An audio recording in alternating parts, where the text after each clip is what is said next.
Welcome to our final Voting Your Values Quick Take. A responsible follower of Christ recognizes the authority of God's Word over every area of their lives, including what the Bible teaches concerning political issues. Some issues are clear-cut, with absolute moral high ground. For others, there may be a range of options that are legitimate to consider.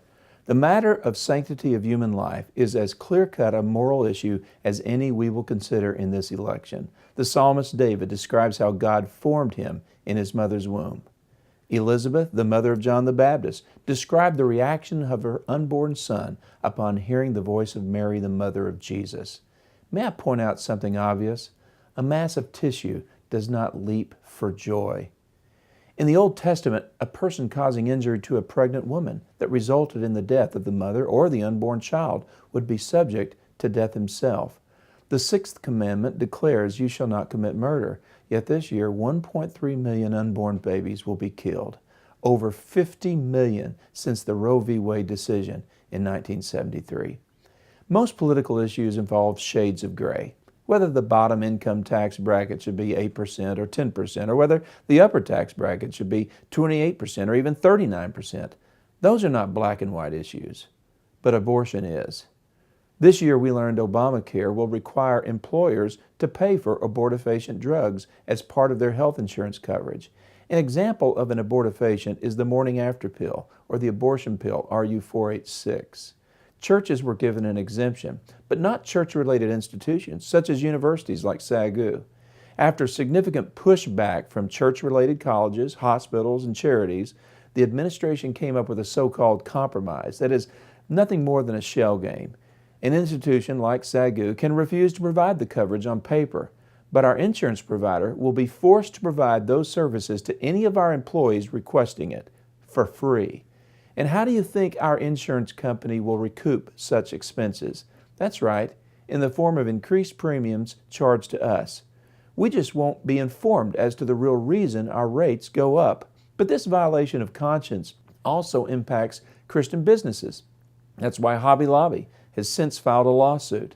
The Democrat platform supports a woman's right to make decisions regarding her pregnancy, including a safe and legal abortion, regardless of ability to pay. That's our tax dollars funding contraceptions and abortions free of charge. Another clear-cut moral issue is the matter of same-sex marriage. Both the Old and New Testaments consistently forbid homosexual activity. But people ask, how does the legitimization of homosexual marriage hurt society?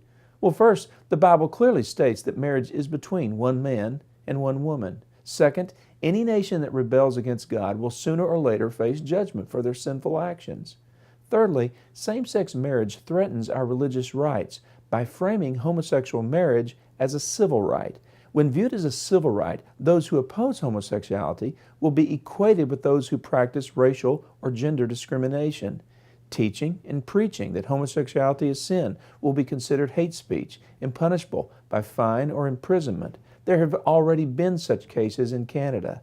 A Christian institution like SAGU, which refuses to employ or admit a homosexual, would be in violation of federal non-discrimination laws and punishable by fine, loss of tax-exempt status, loss of federal or state financial aid, or loss of accreditation. No one wants to oppress gays. But what happens to the right of Christians to practice our religion? In the coming presidential election, we aren't looking at minor matters of political difference. We are faced with comprehensive moral conflict. Americans will elect a president in November, but our vote will reveal far more than our political preference. It will reveal who we really are and what we really believe. According to the Gallup poll, 30 million evangelical Christians did not vote in the last presidential election. That election was considered a large margin of victory, a 10 million vote margin. Christians have the ability to influence an election. Fulfill your responsibility as a citizen of both God's kingdom and the USA. Vote your values. For more detailed information, check out the series on SAGU TV.